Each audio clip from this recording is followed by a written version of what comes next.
So remember, the electron carries a negative charge. The protons carry a positive charge. Acids, if they start to steal electrons, you're going to have more of a positive charge. And that's more of an acidic environment. And Dr. Sebi says that's where everything grows, like illness grows. Two opposite charges attract. So two negatives. Two negatives repel and two positives repel. Same charge repels. So whether it's two negatives or two positives. Now this is interesting because, again, we're not going to really go deep into the nutrition until week 4. But just going by that, yeah? So we breathe out oxygen. We breathe out carbon dioxide and we breathe in oxygen. What do the plants do? They do the opposite. So they breathe out oxygen and breathe in carbon dioxide. So what should we be eating? We should be eating the plants because the plants are giving our cells exactly what they need, yeah? Think about this now. If you eat an animal, what does the animal breathe out? Carbon dioxide. The animal, we're animals. So if you're eating an animal, you're literally eating the same kind. In other words, something that's acidic. You're acidic, that's acidic. You eat it, that's same charge. That's the same charge. Is that the same for fish? I'm not sure. Fish, yeah, I'm not sure what charge they have. Well, Dr. Sebi says it just should be plants, just plants. So fish is not a plant, so just stick to plants, yeah? All right, so we've gone over plants a lot. That's the P in my powers. So remember, if you're low on energy, you need to increase your powers. P stands for plants. We've gone over that a lot. Now you understand what alkaline diet is, alkaline plants, electric plants, you understand that. What's O? Oxygen. So how can we get more oxygen inside of our body? Well, we've already said being outside with the plants so you can breathe in more oxygen. Someone put meditation there. That's breathing in more oxygen. It's like you guys know this stuff already. Might as well go home. Like you don't know it. Yeah? So oxygen, you're breathing in more oxygen being outside. You're breathing in more oxygen by doing meditation. So that's why a lot of people do yoga and meditation and that sort of stuff to get in more oxygen. But what's the easiest, most powerful way to get more oxygen inside of your body? Exercise.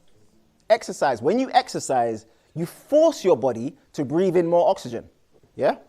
When you exercise, you force your body to breathe in more oxygen. That's the reason why, like, even if you do an exercise and the body requires more energy than the body requires more oxygen, but you still do the activity, you have to repay the body back that oxygen. For example, if you was to run for the bus, let's say you run for the bus and you spend, 30 seconds running for the bus.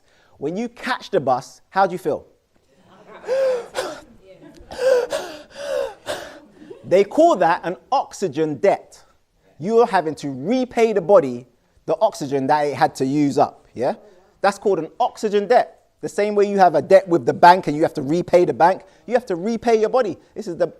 Exercise is the most powerful way to get more oxygen inside of your body. You run for that bus and see if you can breathe the same way. You run for the bus, you catch the bus, it's deep breathing you're dealing with. It's like, all of that is breathing in more oxygen. More oxygen. So exercise is the most powerful way to breathe in more oxygen. Yeah? And I told you at the start, I come from a fitness background and I knew this from early. That's the reason why I created my own fitness magazine. So this is my fitness magazine, came out in 2016. And another thing about fitness magazines, when you look at the front covers, you don't see us on the front cover. So I literally got all of my friends and put them in my own fitness magazine and created my fitness magazine, yeah? Oh, and I've got some copies here for free. I'll give them out at the end if you want. So this is my fitness magazine, tells you all you need to know with regards to exercise, yeah? And it's all black people. Black fitness magazine, yeah. All right, thank you. All right, so that is the O, oxygen, because we now know that obviously being outside and we need oxygen in our cells. But here's a question. Why no glucose? So we know that the body needs oxygen, but why haven't I mentioned glucose? Because if you go back to cellular respiration, remember, before the break, your cells need two things to create energy, glucose and oxygen. But I've just mentioned oxygen. Why haven't I mentioned glucose? Why? Because we store it, yeah. We are already full of glucose. That's what glucose is, it's sugar. We live in an environment that promotes sugar to us. Like literally, if I was to buy water, it would probably have sugar in it. Sugar's in everything. So if you're low on energy, it's obviously not because of sugar, because there's sugar all around. There's sugar, everything's made of sugar. That paper's probably made of sugar, yeah? So obviously, if we're low on energy, it can't be because of glucose. And if this is the equation for energy, it must be because of the other thing, oxygen.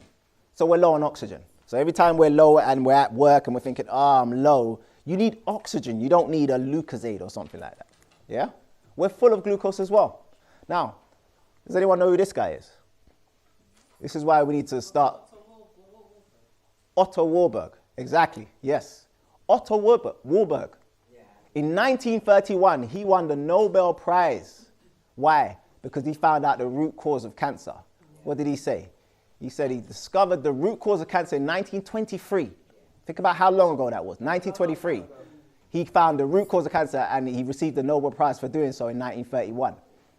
Warburg was the director of the Kaiser Institute for Cell Physiology at Berlin. He investigated the metabolism of tumors and the respiration of cells, particularly cancer cells. Below are some of his quotes. He said that cancerous tissues are acidic, whereas healthy tissues are alkaline. Yeah? And then he goes on to say, lack of oxygen and acidosis are two sides of the same coin. Where you have one, you have the other. So he said that in his work, the metabolism of tumors, he demonstrated that all forms of cancer are characterized by two basic conditions: acidosis, too much acids, and hypoxia, lack of oxygen. So it's the lack of oxygen that creates cancer. The lack of oxygen. And he found this out in 1923. He goes on to say, all normal cells have an absolute requirement for oxygen, but cancer cells can live without oxygen, a rule without exception. All normal cells have an absolute requirement for oxygen. So remember, all your cells need what? Two things, oxygen and glucose. All your cells need oxygen and glucose, but he says that cancer cells can live without oxygen. So if cancer cells are living without oxygen, what are cancer cells living on? Glucose. So that means if you have anyone who's suffering from any type of cancer, they need to avoid glucose, because that's what the cancer cell thrives off of. That means any processed food, because the cancer cell thrives off of this guy. That's it. Your cells need glucose and oxygen, but according to that scientist, the cancer cell can survive without oxygen. If it can survive without oxygen, it's surviving on glucose. Your cells can't survive without oxygen, but a cancer cell can, yeah? It says here, deprive a cell of 35% of its oxygen for 48 hours and it may become cancerous. So that shows you how important oxygen is. That's the O. And we're going to talk about omegas next week. All right, W stands for water. Now, we all understand water. Now, water, if you go to your notes on page 1, I think water's week 3, yeah? So again, water's a deep one. People are like, what water should we be drinking? Distilled water, alkaline water, I've got a machine and it electrifies water and all that sort of stuff. Okay, we're going to go into water in week 3, yeah? So water, we'll talk about that in week 3, but we all understand the importance of water. And even going by my analogy, if the fish is sick, what should you do? Change the water. Well, think about the fish as your cells. If this is your cells and this is your body, your cells are only going to be as healthy as the water they're bathing in. Because remember, the human body is over 70% water. So if we're thinking about changing any environment, we need to think about our internal environment first. Thinking about this environment, we need to think about our internal environment before we even look at the obesogenic environment. Yeah? How do we change this internal water? Again, we're going to go over that in week 3. Now, I've put here, the more you live in an abnormal environment, the more you'll think it's normal. Because we've been living in this abnormal environment so long, drinking water is abnormal. Drinking water is abnormal, yeah? Listen to this. They told me I heard you don't drink. I don't drink. Well, we have that in common. Yeah, I don't drink. I just stopped drinking. I used to drink, and I wasn't an alcoholic. Like, whenever you tell people you don't drink, Yeah. they always want an explanation. They always want to know what happened. Was it a problem? Was you beating your kids? Did you ruin marriages? Did you kill somebody in the vehicle? Like, what happened? We can't believe you don't drink poison. Explain to us why you don't drink poison. I don't get the shock. Like, if I was to tell somebody, man, I don't never drink water, they'd be like, oh, okay.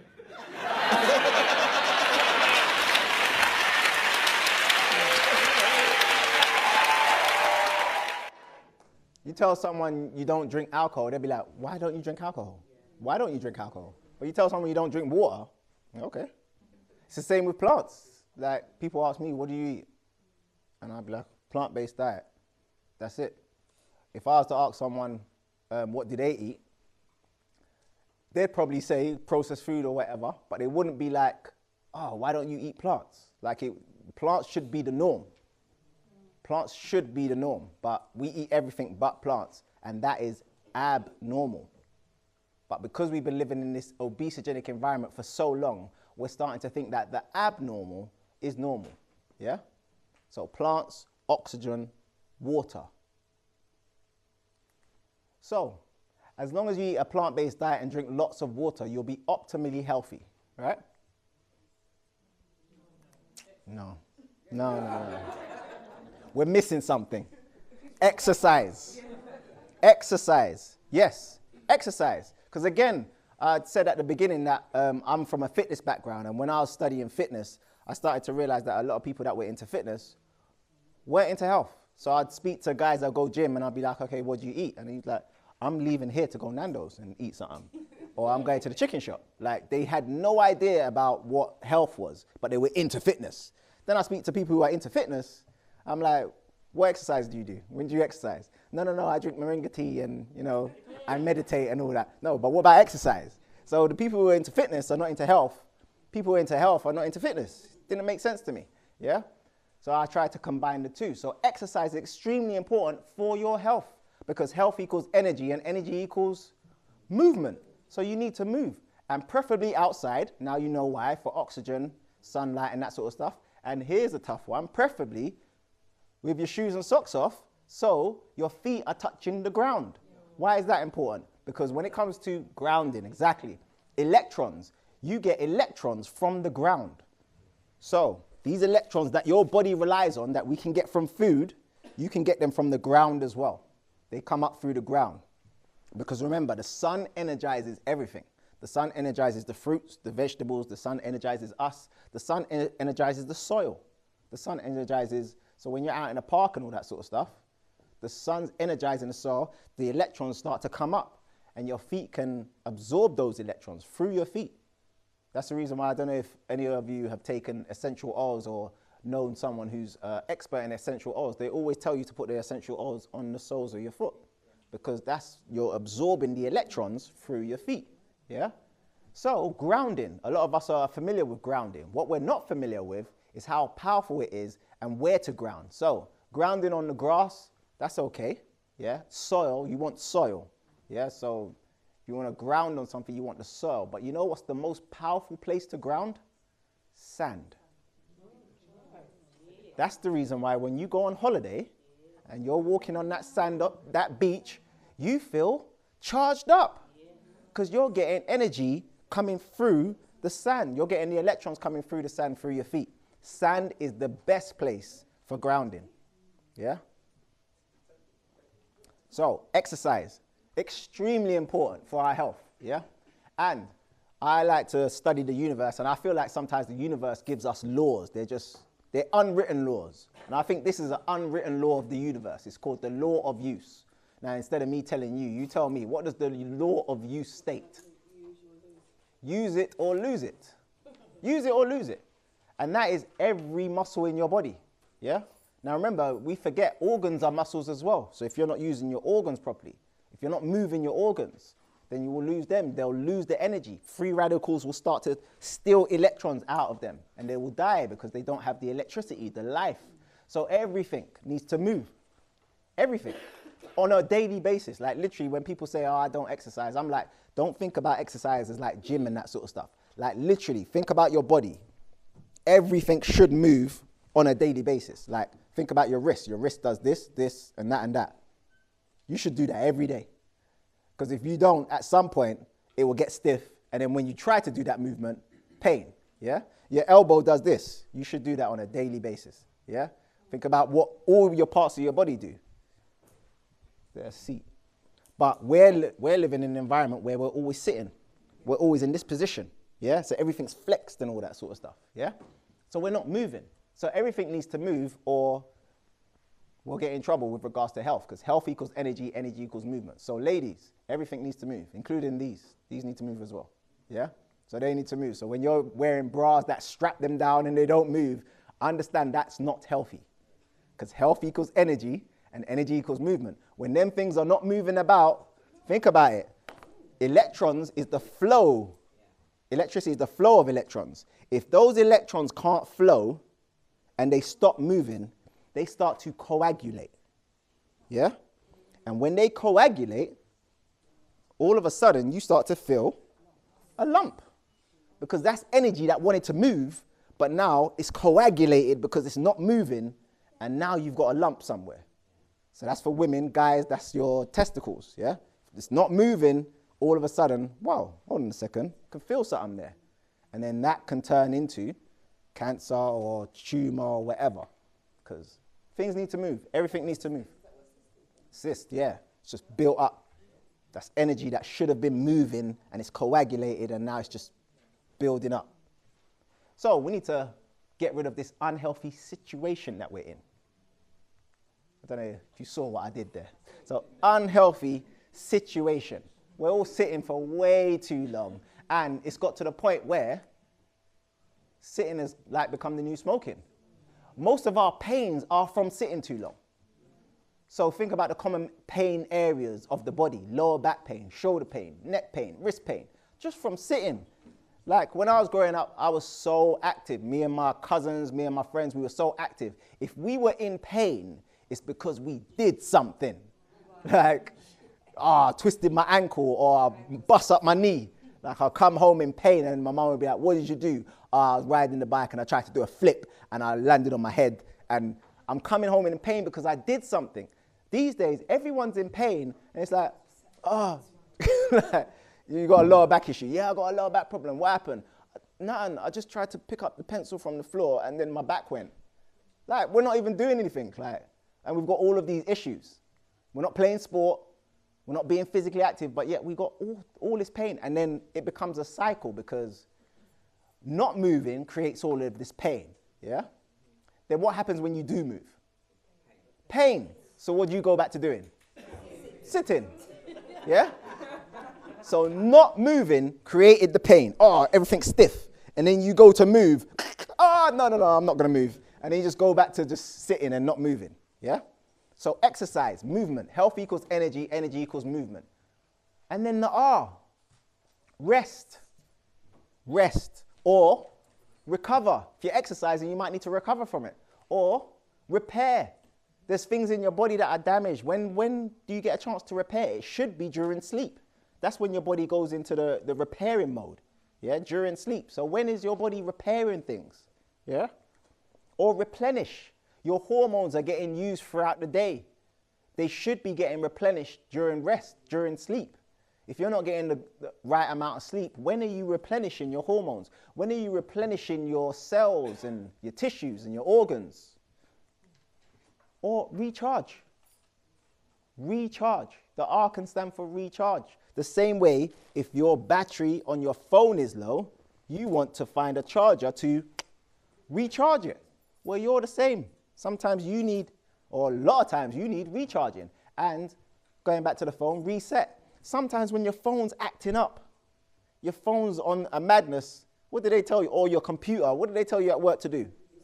Reset it. Turn it off and turn it back on again. It'll be fine. Yeah? This is when you should be turning off to then turn back on again. Yeah? And what's interesting about your smartphone is when you download a new app, what do they say? For you to use it, you need to reset it. You can't just download it and start using it. They always say you need to turn it off and turn it back on again.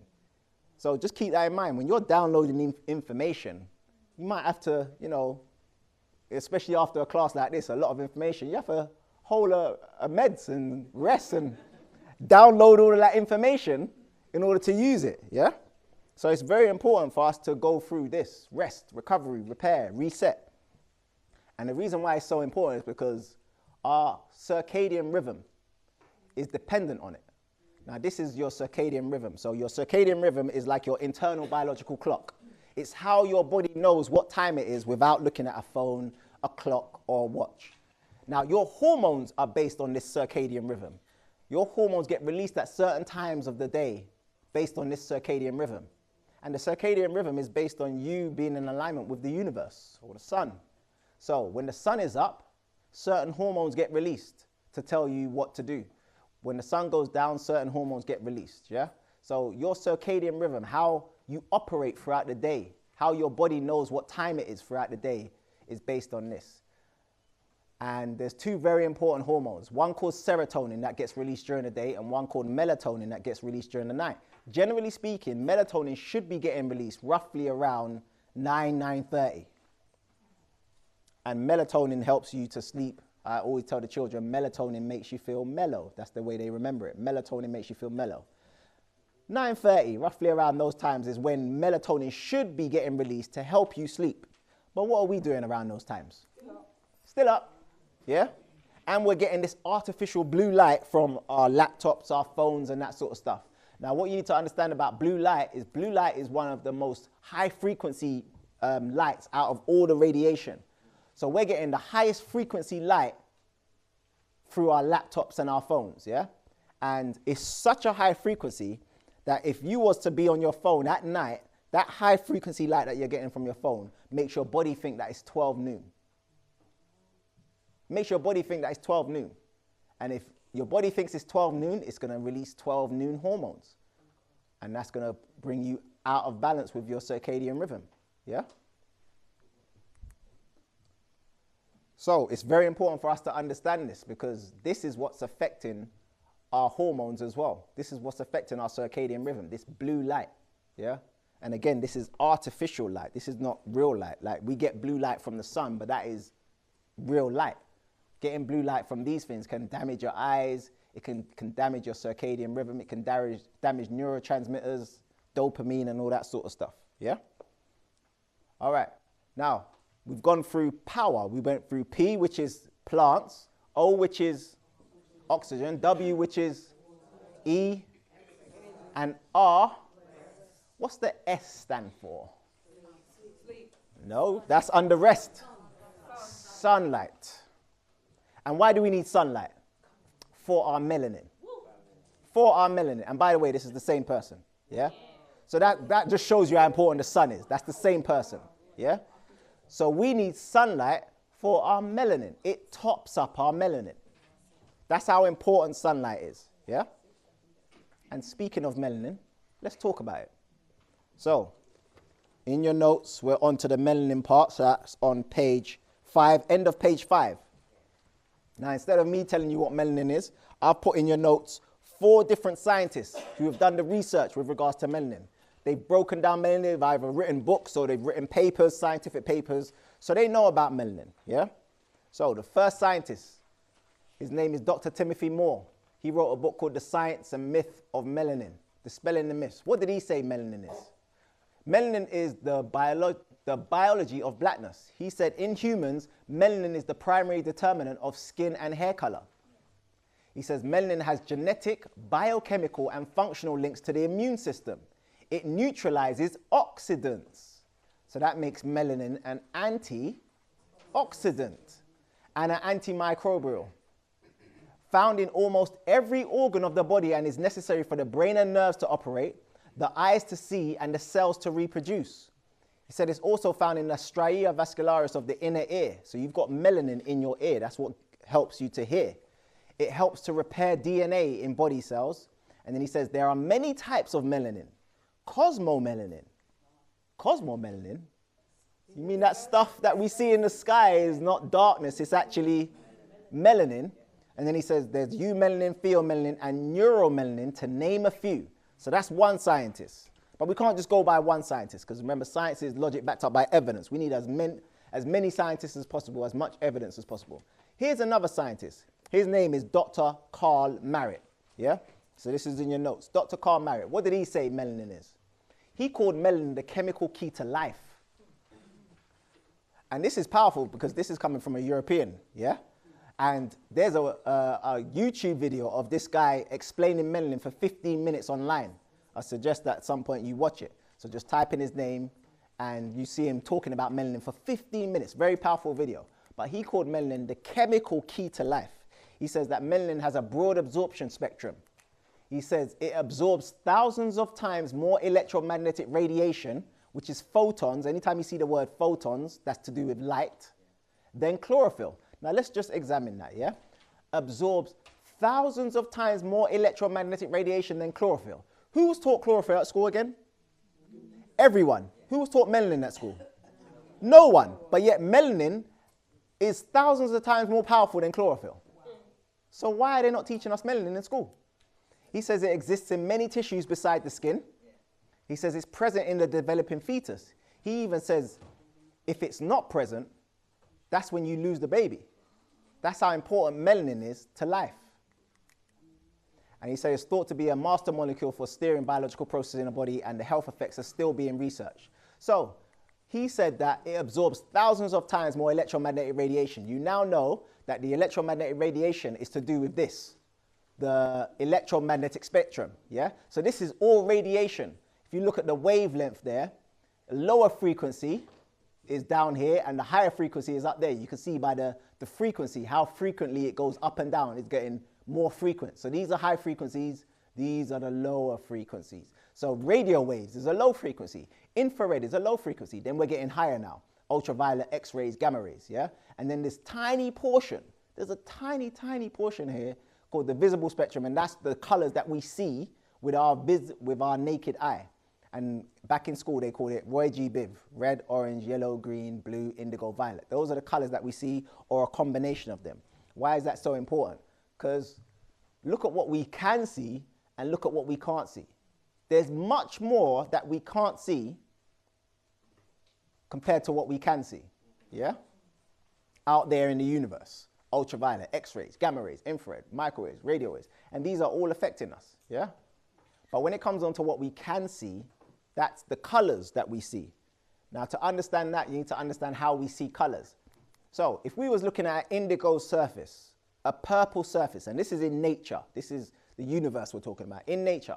If you're looking at indigo surface, the reason why it looks indigo is because there's white light or light from the sun shining down on that surface. Now, the light from the sun is shining down all of the radiation, all of the light, but the surface is absorbing all of the frequencies except for purple. That's getting reflected back to your eye. So if you're looking at a purple surface, the reason why it's purple is because that's the color that's not being absorbed by the surface. Does that make sense? So all of the colors, all of the other colors are being absorbed, the purple is being reflected, yeah? So that means that if you look at a green leaf, the reason why it's green is because that's the color that's being reflected back to your eye. That's the color that's not being absorbed. All of the other colors are being absorbed, which is sometimes hard for people to understand. When you're looking at something that is green, it's not actually green, it's all the other colors. It's the green that's being reflected back to your eye. All the other colors are being absorbed by it. Now remember, chlorophyll can absorb parts of the electromagnetic spectrum. Chlorophyll can absorb parts of it. But the scientists said that melanin can absorb thousands of times more. So guess what melanin can absorb? The whole spectrum. Melanin can absorb the whole spectrum. Now, is that a good or bad thing? Could be both. Could be both. Yeah, so it's good because you're absorbing, you could be absorbing like ultraviolet and infrared rays that are good for your body, especially from the sun, that other people are not absorbing. But how can it be a bad thing? Too much. You could be absorbing X-rays and gamma rays that other people can't absorb. So for example, when we go to the hospital and you have an X-ray, where's the doctor? The doctor's not even in the place with you. Like, they put the X-ray on you and then they go into some cabinet and close the door and then press the X-ray button because they understand how powerful X-rays are. That's high frequency, yeah? And if we're absorbing that as black people, that's gonna make us very ill, yeah? If we can absorb things that other people can't absorb, that's gonna make us very ill. Now that's interesting because melanin, if melanin can absorb all of this, that means we can be absorbing things from the environment that other people are not absorbing. Yes. Yeah? So when we're eating foods, we might be absorbing things from that food that other people are not eating, not absorbing. Yeah? That's what makes melanin so powerful. So this is how we see purple in the universe, in nature. This is how we see green in nature. But how do we see white? Well, white light, if you got the light from the sun and it shines down on a surface, and that surface is not absorbing any of the colors, and it reflects back all of them, that's how you see white light. That's how you see the color white. That's the reason why you can't look up at the sun for too long. Because you look up at the sun for too long, all of a sudden, you might start seeing white spots and you might get a bit dizzy. Why? Because you're getting all of the light in your eye at the same time. It's too much, it's confusion. It's all at the same time, yeah? So anytime you see a white surface in nature, that's because it's not absorbing any of this and it's reflecting all of it. That's how you see white. So how do you see black in nature? It absorbs everything.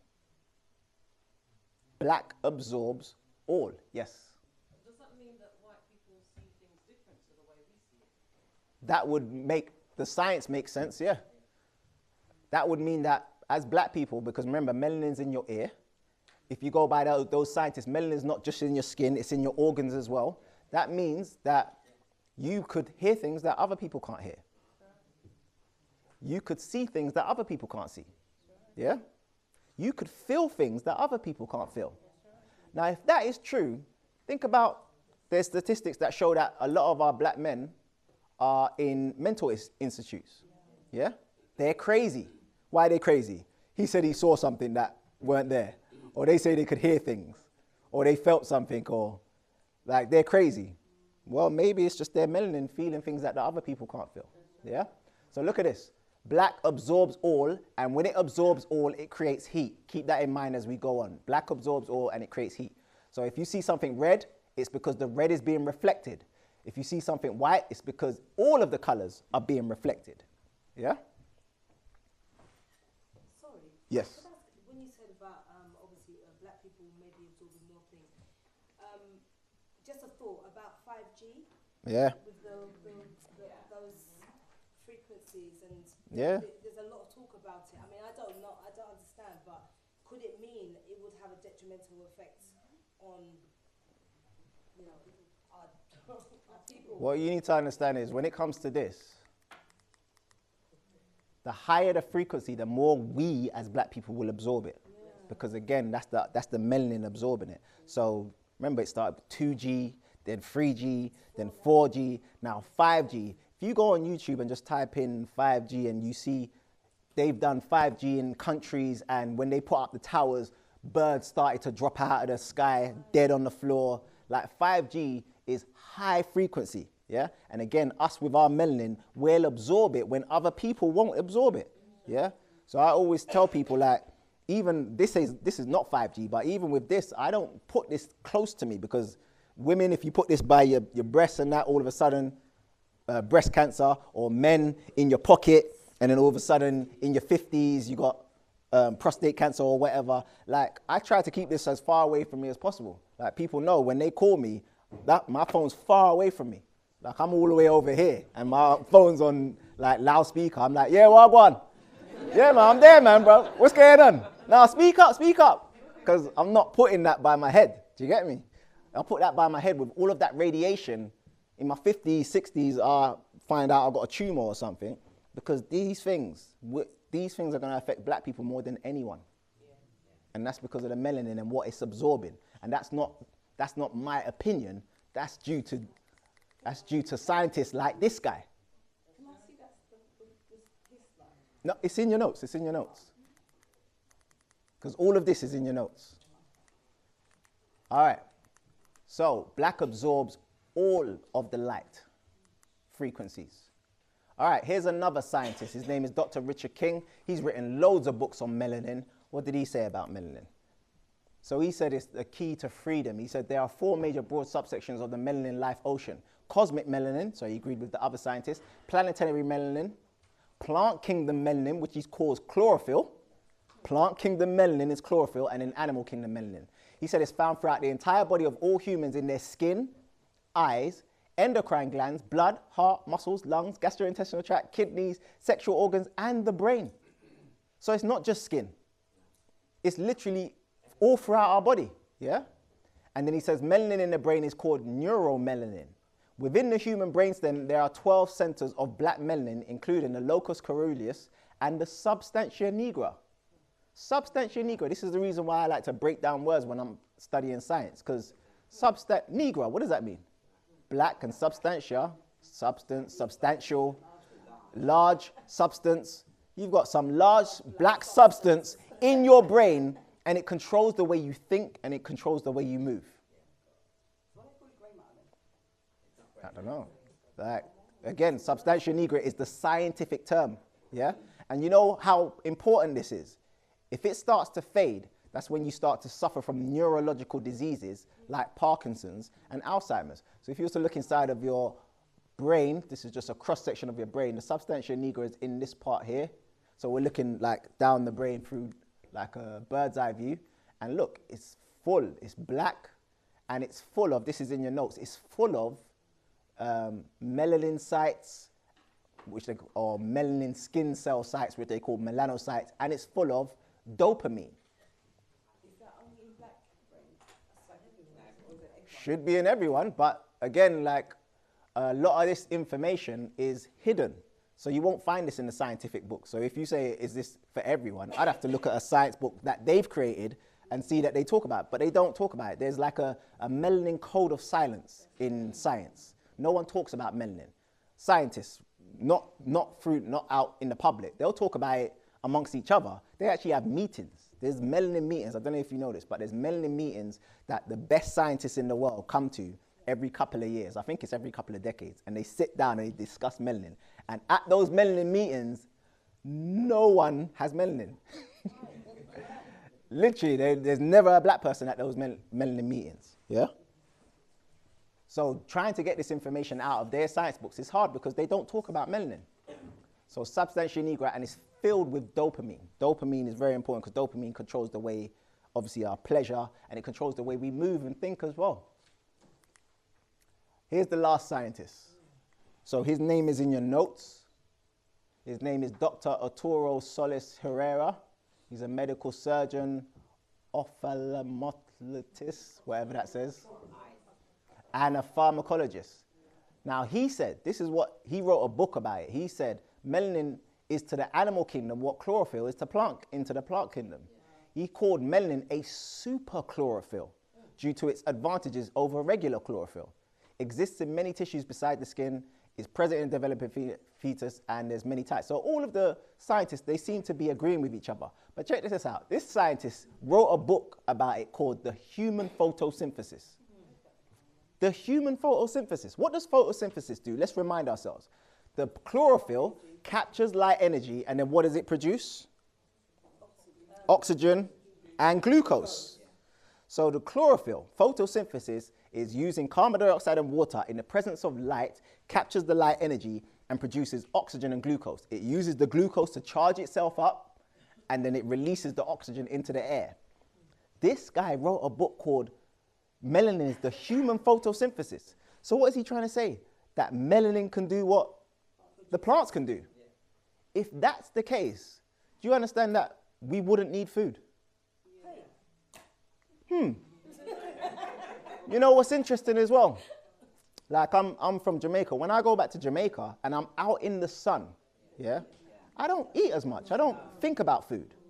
I literally don't think about food. It's when I go inside, or all of a sudden, or I'm cold, I think about food a lot. This guy's saying melanin is a human photosynthesis. Interesting. All right. So those are the 4 different scientists that talk about melanin. Now let's go over some melanin myths, because there's a lot of myths behind melanin.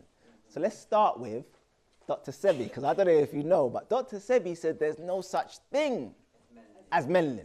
Listen. We were talking before the camera started rolling. What is melanin and what is carbon? Tell us about those 2 minerals, or whatever they are. Melanin is not a mineral. Okay. Melanin is a word that was used to describe a certain biological function. But that particular identification or category or thing, melanin, is a European identification of what they think activates those neurons in our body that makes us black. But when you break down our body, our biological structure, into what we would have to put it in, which is chemistry, biochemistry, melanin has no place. It's not to be found. What is found in the body that is attributed to melanin is carbon. Carbon not only determines the quality of life in black folks, carbon determines the quality of life in every living plant that exists that is natural. If carbon is absent, there's no life. So he says it's carbon, yeah? Now again, when I'm listening to people, I don't believe a word they say. I do my own research. But remember what he said about acids and alkaline. He said we need an alkaline diet and acids are bad.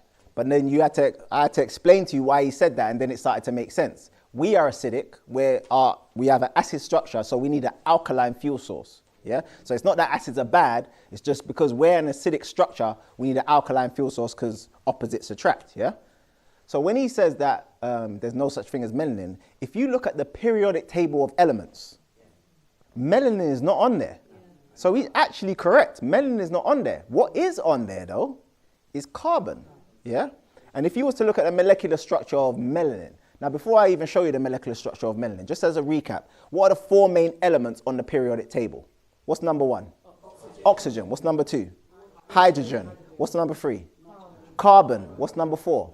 Nitrogen. Those are the 4 most important elements in life when it comes to us as human beings. Look what melanin is made up of.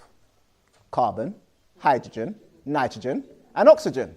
Now you understand why he said it's just carbon, because if you look at the molecular structure of melanin, it's got more carbon than anything else. You see that? It's got more carbon than anything else. So when he says it's just carbon, it literally is just carbon. And here's why what he says makes even more sense, yeah? Because oxygen is a gas. So it doesn't have a color, does it? Nitrogen is a gas. So it doesn't have a color. Hydrogen is a gas. It doesn't have a color. The only thing that has a color is carbon. What color is carbon? Black. So the only thing that we can pertain to us as melanin, giving us our color, is the carbon. Yes, melanin is made of hydrogen, nitrogen, and oxygen as well, but they have no effect on the color. It's the carbon. So when he says there's no such thing as melanin, it's carbon. Now you understand why he's saying it.